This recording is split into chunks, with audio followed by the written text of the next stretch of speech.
Hello बच्चों, आज की इस वीडियो में हम लोग बात करने वाले हैं कि आप अपना सैंपल पर बना के किस प्रकार से अपना टाइम को वेस्ट कर रहे हैं। तो चलिए मैं वीडियो को कंटिन्यू करता हूं और इस वीडियो में मैं कुछ ऐसे इंपॉर्टेंट चीज बताने वाला हूं। आज मेरे दिमाग में ये चीज क्यों आया वीडियो बनाने के लिए, क्योंकि यह एक टाइम इंपॉर्टेंट टाइम था आपको ये चीज बताने के लिए कि ये मिस्टेक आप ना करें। अगर आप ये मिस्टेक करते होंगे तो अभी से सुधरने का आपके पास समय है, अन्यथा आप बहुत ज्यादा संकट में जा सकते हैं। तो चलिए इस वीडियो को हम लोग कंटिन्यू करते हैं। देखो, सबसे पहले बच्चे क्या करते हैं कि सामने वाले को देखते हैं कि जिसके साथ आप पढ़ रहे हो, कोचिंग में कहीं भी पढ़ रहे हो, स्कूल में, तो देखो कि ये बच्चा अगर सैंपल पर लगा रहा है, खरीद के पूरा सैंपल पर बनाते जा रहा है, तो उसके देखा देखी ये सेकंड बच्चा जो है उसका साथ रहता है, चाहे घूमता है, ये भी उसके साथ जाके सैंपल पर खरीद के लाएगा और ये भी बनाने लगेगा।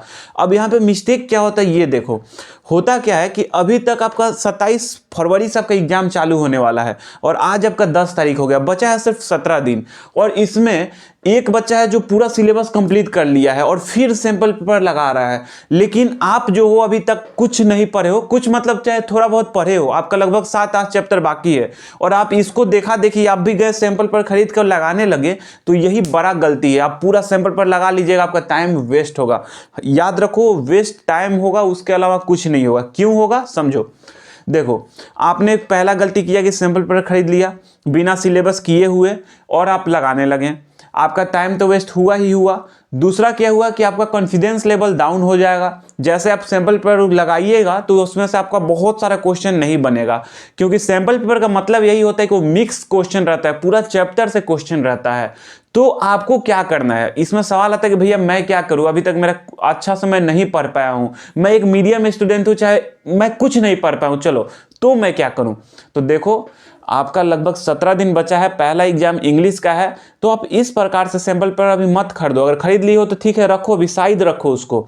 और आप क्या करो कि एक बार अपना देखने के लिए कि लेवल क्या है क्वेश्चन का, आप प्रीवियस ईयर का क्वेश्चन डाउनलोड करो ऑनलाइन और उस क्वेश्चन को बैठ के लगाने का कोशिश करो। जो भी चैप्टर पढ़े हो 6-7 चैप्टर, उसी चैप्टर पर्टिकुलर 6-7 चैप्टर से देखो कि मेरे से क्वेश्चन बन रहे हैं कि नहीं बन रहे हैं। ठीक है, अगर क्वेश्चन बन रहे हैं तो देखो कि वो 7 चैप्टर मेरा क्लियर है। फिर सबसे पहले बाबू अपना सिलेबस कंप्लीट करो। अगर आपका सिलेबस कंप्लीट नहीं रहेगा और आप सोचोगे कि 6 चैप्टर पढ़े हैं, उसी से मैं सैंपल पर बना लूँ और एग्जाम में जाके पेपर दे दूंगा, तो नहीं, ये गलत कर रहे हो आप, क्योंकि उसी में नंबर आपका कम आ जाएगा। आप 7-8 चैप्टर पढ़ के अगर एग्जाम देने जाओगे तो उसमें से भी अगर 2-3 क्वेश्चन अगर हार्ड आ जाएंगे तो आप नहीं बना पाओगे। तो उसी केस में बच्चे क्या करते हैं, उनका कम नंबर आ जाता है, कम पात लग जाता है, फिर वही बहुत सारा प्रॉब्लम फंस जाओगे।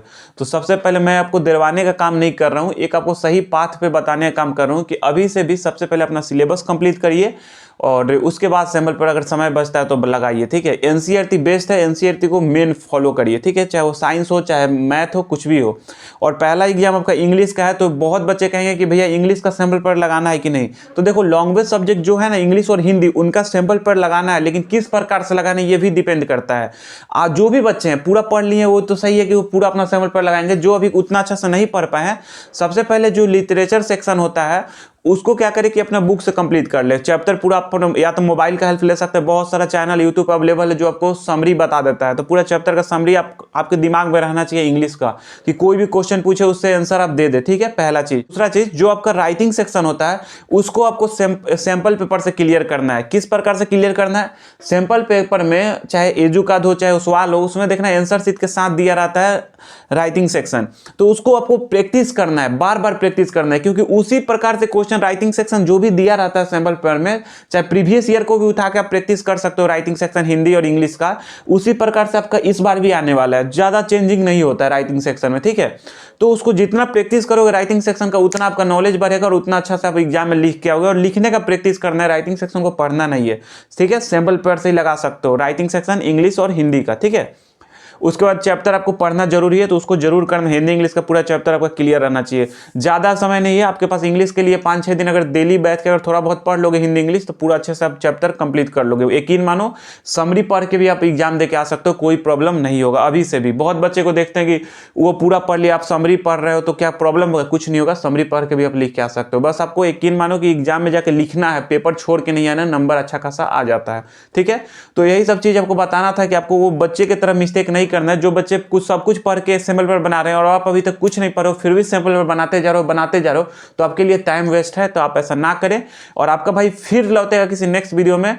थोड़ा सा लेट हो गया, मैं BCA कंटेंट बनाने में अवेलेबल था तो देखा कि भाई सबका एग्जाम आ चुका है, इसलिए मैं इस वीडियो को लाया हूँ। और ऐसे ही और वीडियो मेरे को जरूरत पड़ेगी तो मैं बनाऊंगा आपके लिए। तो पसंद आएगा तो चैनल को सब्सक्राइब कर देना और मिलते हैं फिर नेक्स्ट वीडियो में। तब तक के लिए जय हिंद, टेक केयर।